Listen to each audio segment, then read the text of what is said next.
সনাতন ধর্মাবলম্বীরা কি ভোট দিতে যাবেন? ভোট দিতে গেলে তারা কাকে ভোট দেবেন, বা উল্টো কাকে ভোট তাদের দেয়া উচিত হবে না, সেই আলাপটা করা দরকার।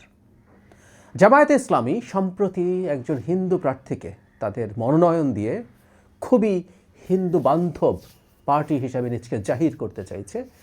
সেটা কি হিন্দু সম্প্রদায়ের মানুষের সাথে কানেক্ট করছে, বা কানেক্ট করা উচিত? কারণ আমাদের সমাজে যেটা হয়েছে, যথেষ্ট তথ্য আমরা অনেকে পাই না বলে আমাদের মধ্যে এক ধরনের বিভ্রান্তি তৈরি হয়, ইলিউশন তৈরি হয়।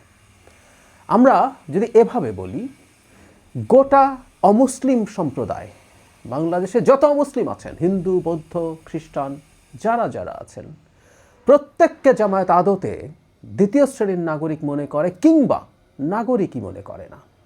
সো ওই রকম একটা অবস্থান যে দলের, সেই দল কিভাবে হিন্দু ধর্মের মানুষের ভোট চাইতে পারে, বা হিন্দু ধর্মের মানুষের কি উচিত হবে জামায়াতকে ভোট দিতে যাওয়া? এটা খুবই গুরুতর নীতিগত প্রশ্ন।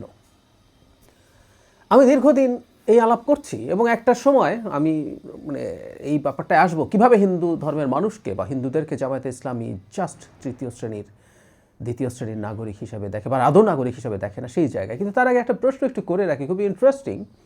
জামায়াতে ইসলামীতে একজন হিন্দু আমির থাকতে পারেন কিনা, এরকম একটা প্রশ্ন আমি টক শোতে বা ব্যক্তিগতভাবে যখন করেছি, আমার এখানে মন্তব্য আসে, এবং এই মন্তব্যটা একজন প্রবাসী ইনফ্লুয়েন্সারের বক্তব্য থেকে লোকজন নিয়ে আমাকে জবাব দেন। এমনকি একটা টক শোতে একজন টকার আমাকে এই যুক্তি দিচ্ছেন, যুক্তিটা এই পাল্টা যুক্তি, জিয়া পরিবারের বাইরে কি কেউ কখনো বিএনপির প্রধান হতে পারেন? কি যে হাস্যকর কথা! এগুলোকে আমরা যুক্তি মনে করি। আমাদের এই সোসাইটির রেশনাল সেন্স এই জায়গায় চলে গেছে। এটা আমি খুবই হতাশ, সত্যিই খুব হতাশ। জামাতের একজন হিন্দু আমির না হওয়ার সাথে এটাকে তুলনা করা হচ্ছে। জামাতে একজন হিন্দু আমির না, একজন কেন্দ্রীয় সদস্য হতে পারবে না, এটা জামাতের লিখিত স্ট্যান্স, লিখে দেওয়া হয়েছে। এবং এটার মধ্যে কোনো রাগঢাকের কিছু নাই, তার কনস্টিটিউশনে লেখা আছে। আর বিএনপির এটা একটা নর্ম, আইন না, তার গঠনতন্ত্র না। বর্তমান প্রেক্ষাপটে ধারণা করা যেতে পারে যে এই পরিবারের বাইরে কেউ নেতা হবে, কিন্তু একেবারেই হবে না এটা বলে দেওয়া কি যায়? অন্তত সে তার কনস্টিটিউশনে লিখে দেয় নাই, মুখে তো বলা দূরেই থাকুক। জিয়াউর রহমানের মৃত্যুর পর তো বিএনপির নেতৃত্বে অন্য মানুষ ছিল, ভবিষ্যতেও আসতেই পারে। অন্তত একটা রিটেন কনস্টিটিউশনের সাথে একটা নর্মকে যারা মিলিয়ে একই হিসেবে দেখেন, তাদের আসলে আন্ডারস্ট্যান্ডিংয়ে প্রবলেম আছে, বা তারা জামাতকে গায়ের জোরে যেভাবেই হোক বাঁচাতে চেয়েছেন। এবার একটা জিনিস একটু দেখে নেই, সেটা হচ্ছে, আমি বহুবার বলেছি, আপনারা দেখুন, জামাতের কনস্টিটিউশন থেকে এটা দেখাচ্ছি। জামাতের সদস্য, এমপি দূরে থাকুক, সদস্য এমপি দিতে পারেন নমিনেশন, আমির দূরে থাকুক, জাস্ট কেন্দ্রীয় সদস্য যাদেরকে রুকন বলে, রুকন হওয়ার 1 নম্বর শর্ত হচ্ছে তাকে শুধু মুসলিম না, পারফর্মিং মুসলিম হতে হবে। শর্তে আছে জামাতের লোকজন কতটা পারফর্মিং মুসলিম এটা আমাদের দেখা আছে। তার মানে মুসলিম ছাড়া কেউ রুকন হতে পারে না। মজার ব্যাপার এটাই, তারা বলার চেষ্টা করছেন যে অন্য ধর্মের মানুষও সদস্য হতে পারেন। ইয়াস, পারেন, এটা সহযোগী সদস্য। হিন্দু মানুষ, অন্য কোনো বৌদ্ধ খ্রিস্টান মানুষরা সদস্য হতে পারেন, সহযোগী সদস্য, যেটা দুধ ভাত। আমরা ছোটোবেলায় খেলতাম, ওদের কোনো ভ্যালু নাই।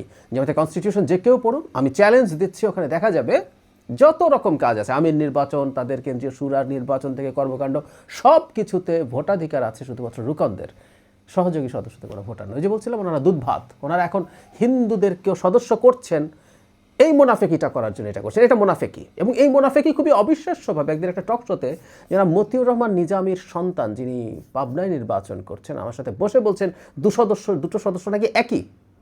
আমি সেই টক শোটার ভিডিও আমার কমেন্টে দিয়ে রাখবো, আপনাদের যাদের আগ্রহ হয় দেখে নেবেন আমার দাবিটা, ক্লেমিংটা ঠিক আছে কিনা। সো এই মোনাফেকিটা তারা করছেন। মোদ্দা কথাটা হচ্ছে, জামাতের আমির দূরে থাকুক, জামাতের রুকন বা কেন্দ্রীয় সদস্য হওয়ার যোগ্যতাই একজন হিন্দু নেই। কেন নেই? জামাত কি একটা ধর্মীয় সংগঠন? জামাত একটা রাজনৈতিক দল। একটা রাজনৈতিক দলের সবার সমান অ্যাক্সেস থাকা দরকার। আমি এ প্রসঙ্গে বিজেপির কনস্টিটিউশনের কিছু অংশ আপনাদের দেখাতে চাই, আপনারা একটু বিস্তারিত দেখে নেবেন, পড়ে নেবেন। এই কনস্টিটিউশন আর্টিকেল 9-এ বলা হয়েছে কিভাবে সদস্য হতে হবে। 18 বছর তার বয়স হতে হবে, সেটা হচ্ছে, এবং তার সাথে বলা হয়েছে আর্টিকেল 2, 3 এবং 4-এ বর্ণিত বিষয়গুলোর উপর তার আস্থা থাকতে হবে। 2, 3, 4-এ কী আছে? এখানে গণতান্ত্রিক পদ্ধতিতে সমৃদ্ধ ভারত তৈরি করার কথা আছে। এখানে ধর্ম, বর্ণ, লিঙ্গ নির্বিশেষে সবার জন্য সমতাভিত্তিক রাষ্ট্রের কথা বলা হয়েছে। এখানে মানবতাবাদ আছে, সেকুলারিজম তাদের প্রধান অ্যাপ্রোচ হবে বলছে, এমনকি গান্ধিয়ান অ্যাপ্রোচের কথা আছে। এটা কোথাও বলা হয় নাই যে এটা শুধুমাত্র হিন্দু সম্প্রদায়ের মানুষের জন্য এটা সংরক্ষিত আছে।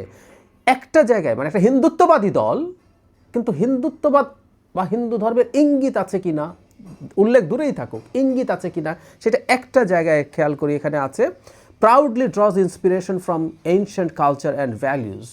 এনশিয়েন্ট কালচার অ্যান্ড ভ্যালুজ এমনিই বলা যায় এবং খানিকটা ধর্মীয় ইঙ্গিত আছে বলে কেউ ধরতে পারে। সো বিজেপির মতো একটা হিন্দুত্ববাদী দল যখন রাজনীতি করে, হুইচ ইজ ভেরি ইম্পর্টেন্ট, আপনি যখন রাজনীতি করেন, রাজনীতিতে দলে প্রত্যেকের সমান অ্যাক্সেস রাখতে হবে, না হলে সে কোনোভাবেই রাজনৈতিক দল হয়ে উঠতে পারে না। ইভেন জামায়াতে ইসলামের এই কনস্টিটিউশন, এই ধারা, রুকনের এই ধারা বা এরকম আরও বেশ কিছু কারণে আমির হওয়ার শর্ত, আমিরের কার্যাবলী, শপথ ইত্যাদি ইত্যাদি বাংলাদেশের কনস্টিটিউশনের সাথে ম্যাচ করেন, আর্টিকেল 28-এর সাথে সরাসরি সাংঘর্ষিক। আমি প্রশ্ন করছি যে আমাদের আদৌ রাজনীতি করার অধিকার আছে কিনা একটা গণতান্ত্রিক বাংলাদেশে? মুখে কী বলছে সেটাই শোনা।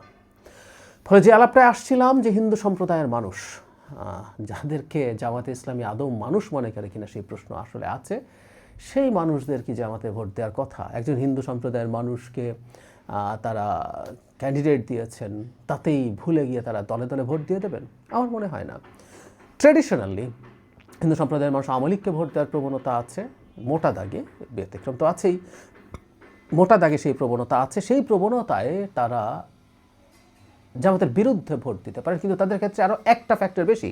আওয়ামী লীগের জন্য যদি বলি, তারা মুক্তিযুদ্ধের ইস্যু, বাংলাদেশের ধর্মনিরপেক্ষতার ইস্যু, ধর্মনিরপেক্ষতা মানে ওই সেকুলারিজম ওই অর্থে বলছি না, যে প্রত্যেকটা মানুষকে সমান মনে করা। যেই দলের কনস্টিটিউশন বলে দিচ্ছে হিন্দুরা মানুষ না বা নিচু স্তরের মানুষ, হ্যাঁ, নাহলে ওনারা এখানে করতেন কেন? আবারও বলছি, জামায়াতে ইসলামী যদি ধর্মীয় সংগঠন হতো, ধর্মীয় সংগঠন হলে কখনো কখনো সমতার এই নিয়ম লাগে না।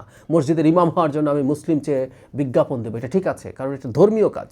জামাত ধর্মীয় কাজ করছে না, জামাত একটা রাজনৈতিক দল। সেই রাজনৈতিক দলে কারো জন্য কোনো বার তৈরি করা কোনোভাবেই উচিত না। তো সেটা তাদের মাথায় থাকবে, আমি মনে করি থাকা উচিত। সেই সব জিনিস বিবেচনায় নিয়ে আদার ফ্যাক্টরস, বিএনপির বিরুদ্ধে যেসব বিষয় তারা সামনে আনছেন, সেইগুলোকে সামনে, এই নীতিগত বিষয়, মূলগত বিষয়টাই অনেক প্রধান হয়ে যায়। আমি বিশ্বাস করি শিক্ষিত সচেতন হিন্দু সম্প্রদায়ের মানুষ এই ব্যাপারটা খেয়াল করছেন এবং তারা কম শিক্ষিত, কম সচেতন যে হিন্দু সম্প্রদায়ের মানুষ, তাদের কাছে এই ব্যাপারগুলো পৌঁছে দিচ্ছেন। উপরে খুব মিষ্টি কথা বলা, দু একটা কসমেটিক স্টেপস নেওয়ার কথা বলে আদতে এটা একটা দীর্ঘমেয়াদী সমস্যার প্রসেস।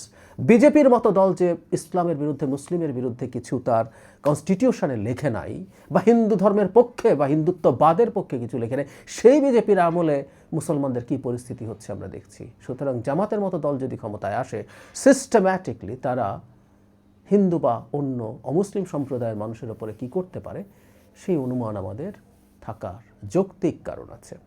আমি ধারণা করি, আমি বিশ্বাস করি হিন্দু সম্প্রদায়ের মানুষ ভোট দিতে যাবেন, যারা ভোট দিতে চাইছেন না আওয়ামী লীগের মতো, ভোট দিতে যাবেন এবং তারা জামাতের এই আস্ফালন, জামাতের এই খুব অনেক কিছু হয়ে গেছে, ক্ষমতায় চলে আসছি, এই ব্যাপারটাকে বাধা দেওয়ার জন্য, এই ব্যাপারটার প্রতি শক্ত প্রতিরোধ তৈরি করার জন্য তারা ভোট কেন্দ্রে যাবেন এবং তারা ভোট দেবেন জামাতের বিরুদ্ধে। আমি এটা সত্যিই মনে করি।